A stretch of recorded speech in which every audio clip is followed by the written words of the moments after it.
Good morning everyone. Study with Lino में आपका स्वागत है। आज हम डिस्कस कर रहे हैं 21 अप्रैल के current affairs. So let's start our current affairs. सबसे पहला करंट अफेयर आज का हमारा है वो है DPS flamingo lake designated as conservation reserve.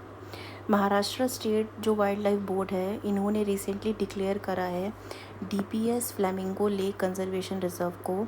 DPS flamingo lake जो है ये आपका 30 एकड़ के स्पैन में फैला हुआ है। ये इम्पॉर्टेंट था क्योंकि ये जो जगह है, पर्टिकुलर जगह फ्लेमिंगोज़ के लिए, ये इनका क्या है, रेस्टिंग ग्राउंड और फीडिंग ग्राउंड है। यहाँ पे ये माइग्रेट करके आते हैं थाने क्रीक फ्लेमिंगो सेंचुरी से। जो लेक है ये पर्टिकुलरली वाइटल है जब हाई टाइड होता है, जब बारिश के टाइम पे, जब मानसून आता है तो हाई टाइड्स आती हैं। उस टाइम पे काफ़ी मतलब कि लेवल पानी का हाई हो जाता है, इंक्रीज़ हो जाता है उस टाइम पे। तो यहाँ पे क्या होता है, फ्लेमिंगोज़ आकर के अपना रेफ्यूज लेती हैं, शेल्टर लेती हैं।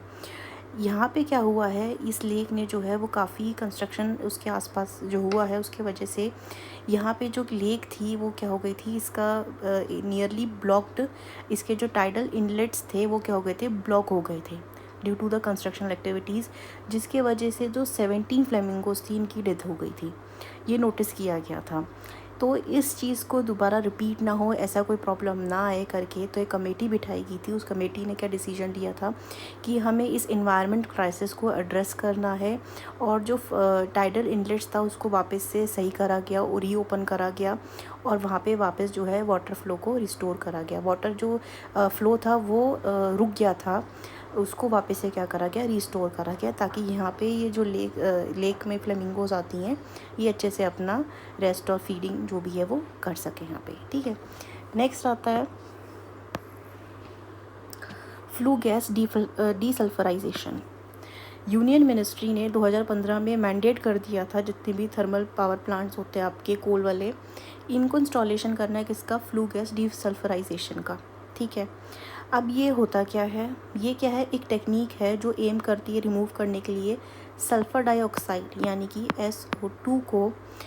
एग्जॉस्ट एमिशंस जो निकलता है उसको क्या करता है, ये रिमूव करता है। ठीक है, अब ये एमिशंस कहाँ से होते हैं, प्राइमरली होते हैं फॉसल फ्यूल के बर्न होने से, जैसे कि कोल हो गया, ऑयल हो गया, या फिर ये निकलते हैं आपके किससे, जो एग्जॉशन होता है, एमिशन होता है from the automobiles, vehicles, industries, ये यहाँ से, जहाँ से सबसे SO2 का क्या होता है, इन्वायरमेंट में आना होता है, एयर पोल्यूशन फॉर्मेशन में आना होता है। एक हार्मफुल पॉल्यूटेंट कंसिडर करा जाता है SO2 को।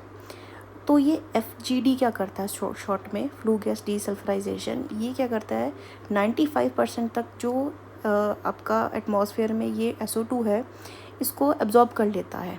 ठीक है, अब रीसेंट जो स्टडी हुई थी national institute of advance studies की, इन्होंने सजेस्ट करा है जो ये FGD है, यही सिर्फ क्राइटेरिया जो है आपने कंसिडर करा गया है सब जगह लगाने का, इंस्टॉल करने का, इसको रिकंसिडर करो, क्योंकि जो इंडिया में सल्फ़र का यूज़ है वो इतना ज़्यादा नहीं है। इंडिया में लो सल्फ़र यूज़ होता है, और यहाँ पे आपने इतने सारे प्लांट्स लगवा दिए, जबकि अभी ये FGD जो है ये अभी हर जगह इंस्टॉल नहीं हुआ है। ये हालांकि अभी तक सिर्फ 8% तक ही इंडस्ट्रीज़ में इंस्टॉल करा गया है, सब में नहीं करा गया है, और बार बार ये पुश कर रहे थे इनको इंस्टॉल करने के लिए, तो ये डेट आगे बढ़ती जा रही थी। फ़िलहाल अभी इनको 2027, 28, 29 तक का टाइम दिया गया है इंस्टॉल करने के लिए FGD को। ठीक हो गया, तो यहाँ पे NIS क्या कहता है, आपको इस चीज़ को रिकंसिडर करना चाहिए, क्योंकि यहाँ पे हमारे पास जो इंडियन प्लांट्स हैं वो लो सल्फ़र को क्या करते हैं, कंटेंट को यूज़ करते हैं। तो NIS ने बोला है कि आप जो है अगर इसको लगाते हो FGD को, ठीक है, तो इससे क्या होगा, एक तो it could lead to increase power and fresh water consumption होगा, जिसके वजह से क्या होगा, वापस से 69 मिलियन टन इमिशन हो जाएगा इसका CO2 का। और ये रिज़ल्ट बताया इन्होंने 2025 से 2030 तक के बीच में ऐसा होगा। इम्पैक्ट करेगा किसको, सबसे इंपॉर्टेंट चीज़ जो है आज की वो है ग्लोबल वार्मिंग। इससे रिलेटेड एक और टॉपिक अभी आगे हम करंट अफेयर में एक और डिस्कस करेंगे। वाइल जो SO2 का इमिशन जो हो रहा है वहाँ पे, वो सिर्फ कितना हो रहा है, 17 मिलियन टन होगा। कंपैरिजन कर सकते हैं 69 मिलियन टन और 17 मिलियन टन। SO2 जो है वो मेनली क्या है, हार्मफुल पहुँचाता है हमारे इन्वायरमेंट में। SO2 क्या है, जब रिलीज़ होता है आपका ऑटोमोबाइल से, आर्थ्रोपोजेनिक जितने भी चीज़ें होती हैं उनसे रिलीज़ होता है, ये क्या क्रिएट करता है, आपका एसिड रेन को क्रिएट करता है। क्या क्रिएट करता है, acid rain. SO2 plus NO2 मिल करके क्या क्रिएट करते हैं, एसिड रेन कंटेन करते हैं। ठीक है, ये सिर्फ उतने तक में ही हार्म पहुंचाता है, उससे ज़्यादा इसका कोई हार्मनेस नहीं है। लेकिन अगर इसी को इंस्टॉल करने से जो उसका खर्चा बढ़ रहा है, पावर इंक्रीज़ हो रही है, फ्रेश वाटर कंजम्पशन जा रहा है, उसके वजह से क्या हो रहा है, यहाँ पे CO2 का इमिशन बढ़ जा रहा है। CO2 का इमिशन बढ़ने का मतलब क्या हुआ, एनवायरनमेंट में ग्लोबल वार्मिंग जैसी चीज़ें जो वैसी बहुत स्पीड अप हो रही है, ये और स्पीड अप हो जाएगी इससे। तो एनवायरनमेंट आप एक तरफ से बचाने की कोशिश कर रहे हो और दूसरी तरफ से तो बढ़ रहा है, ये कहना है NIES का यहाँ पे। ठीक है, प्लस इन्होंने बोला इससे अच्छा तो आप इंस्टॉल करो इलेक्ट्रोस्टैटिक प्रेसिपिटेटर, जो रिड्यूस करेंगे पर्टिकुलर मैटर को, जो ज़्यादा इंपॉर्टेंट एनवायरनमेंट को, एयर को ज़्यादा ख़राब करता है, पॉल्यूट करता है, उसके ऊपर कंसिडर करो। और ये जो है आपका उससे कम कॉस्ट में लग जाएगा FGD से। तो ये था NIS का जो उन्होंने अपना रिपोर्ट में क्लेरिफाई किया है। नेक्स्ट आता है यहाँ पे उत्तराखंड आदर्श संस्कृत विलेज। उत्तराखंड गवर्नमेंट ने इनिशिएट करा है आदर्श संस्कृत विलेज प्रोग्राम को, ताकि प्रमोट करे संस्कृत को उत्तराखंड के अंदर। ये इनिशिएट क्या करेगा, कनेक्ट करेगा यंगर जनरेशन को इंडियन फिलॉसफी और कल्चर हेरिटेज जानने के लिए हेल्प करेगा। जैसे इससे बच्चे क्या जान पाएंगे, महाभारत और रामायण जैसे ग्रेट एपिक्स के बारे में जान पाएंगे। और it aims to create model village where Sanskrit is actively taught and used. यहाँ पे क्या होगा, संस्कृत में ही हर चीज़ होएगी, आपका एक्टिव यूज़ होगा संस्कृत लैंग्वेज का। इसके लिए कमेटी बनाई गई थी डिस्ट्रिक्ट ऑफिशियल से। इन्होंने 13 विलेजेस को चूज़ करा है, पायलट प्रोजेक्ट अभी यहाँ पे फ़िलहाल, जहाँ पे हायर करे जाएंगे 13 संस्कृत पढ़ाने वाले इंस्ट्रक्टर। इनको 20,000 पर मंथ मिलेगा। और इनका क्राइटेरिया क्या होगा सिलेक्शन का, ये अंडर जाएंगे, टेस्ट देंगे, ये इंटरव्यू प्रोसेस होगा, फिर ये सिलेक्ट जो होंगे, इनकी ट्रेनिंग होगी संस्कृत अकेडमी हरिद्वार में। इसके बाद यहाँ पे इनको अपना भेजा जाएगा अपने पर्टिकुलर एरियाज़ में। ये प्रोग्राम जो है ये क्यों है, क्योंकि एक तो ये इन्हांस करेगा संस्कृत का यूज अपना हेरिटेज से जुड़ने के लिए भी। सेकंड चीज़ क्या है, जो संस्कृत है वो उत्तराखंड की क्या है, सेकंड ऑफिशियल लैंग्वेज है। उत्तराखंड की जो पहली लैंग्वेज है वो है हिंदी, जो दूसरी लैंग्वेज है वो क्या है, संस्कृत है। ठीक है, नेक्स्ट आता है Huawei and China Unicom launched China's first 10G broadband network. Huawei चाइनाकॉम क्या है, ये चाइना की कंपनी है जिन्होंने जॉइंट एफर्ट से पहला दुनिया का 10G ब्रॉडबैंड नेटवर्क इन सुनान काउंटी जगह है कोई, located in heavy province China में, इन्होंने यहाँ पे लॉन्च करा है। ये बेस करता है ग्लोबली लीडिंग 50G पॉन यानी passive optical network technology use करी गई है। ये डेवलपमेंट क्या करता है, मार्क करता है एक मेजर माइलस्टोन है चाइना के डिजिटल इंफ्रास्ट्रक्चर के लिए।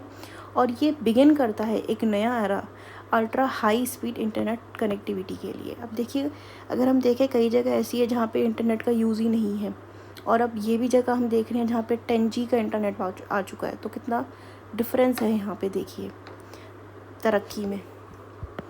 नेक्स्ट आता है एरल सी, एक और इम्पैक्ट है ह्यूमन एक्टिविटीज़ का जिसमें हम डिस्कस करते हैं एरल सी में।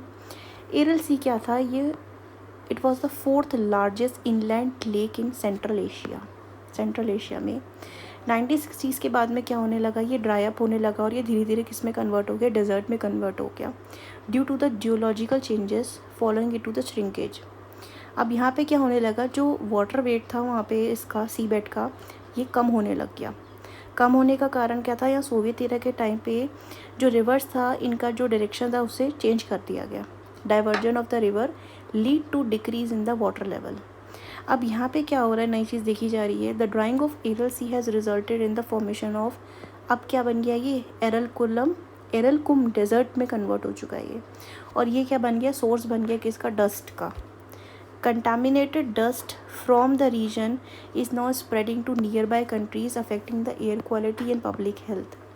The Aral Sea's decline serves as a stark reminder of humans' action on the environment. Same चीज़ यहाँ पे भी आई है। ये अभी ऐसे करते करते ये और चीज़ें बढ़ेंगी अगर हमने अभी से ही इन्वायरमेंट को कंसिडर नहीं किया, इस पर ध्यान नहीं दिया तो। जैसे ये एग्जाम्पल बने ऐसे और भी एग्जाम्पल बनेंगे। So we have to be very straight and particular towards our environment.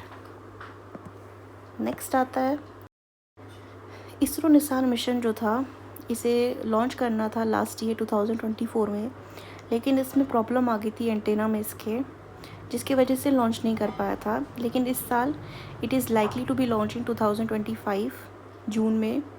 Nisar marks करता है एक मेजर मिशन है और पहला मिशन है नासा इसरो का, अर्थ साइंस मिशन है। ये शोकेस कर रहा है जॉइंट स्पेस इनोवेशन के लिए। ये डिज़ाइन करा गया है मॉनिटर करने के लिए जो ग्लेशियर्स रिट्रीट हो रहे हैं, वेजिटेशन चेंजेस के लिए, अर्थक्वेक्स जो आजकल फ्रिक्वेंटली आ रही हैं, और ग्राउंड डिफॉर्मेशन के लिए। इसमें क्या है with 1 centimetre of precision. Next आता है operation Atlanta. It is a joint naval exercise with the Indian Navy to strengthen maritime security cooperation in Western Indian Ocean and Red Sea. ये क्या है? जॉइंट नेवल एक्सरसाइज है Indian navy के साथ। किसकी है? यूरोपियन यूनियन मेरीटाइम सिक्योरिटी का ये ऑपरेशन है। ये लॉन्च हुआ था 2008 में। इसका एम क्या है? प्रोटेक्ट करना जो इंटरनेशनल शिपिंग रूट्स होते हैं उनको सोमालिया से and the western Indian ocean से, इस कोस्ट के रास्ते पे। It operates under the common security and defence policy. इसका ओवरऑल जो ऑब्जेक्टिव है वो क्या है? ये प्रोटेक्ट कर सके वर्ल्ड फूड प्रोग्राम वेसल को, जो कि सोमालिया में हेल्प देने जा रहा है, डिलीवर करने, एड देने जा रहा है। प्रिवेंट कर सके और रिप्रेस कर सके पायरेसी को और आर्म्ड रॉबरी जो यहाँ पे होती है। यहाँ पे लुटेरे आ जाते हैं, समुद्री लुटेरे, जो यहाँ पे सामान को क्या करते हैं, जो शिप में जा रहा होता है सामान, उसको लूटते हैं। ठीक है, इस चीज़ को प्रोटेक्ट करने के लिए क्या है? ऑपरेशन अटलांटा है। और यहाँ पे फ़िलहाल टाइम पे क्या किया गया है? इंडियन नेवी ने जॉइंट एक्सरसाइज करी है, नेवल एक्सरसाइज किसके साथ?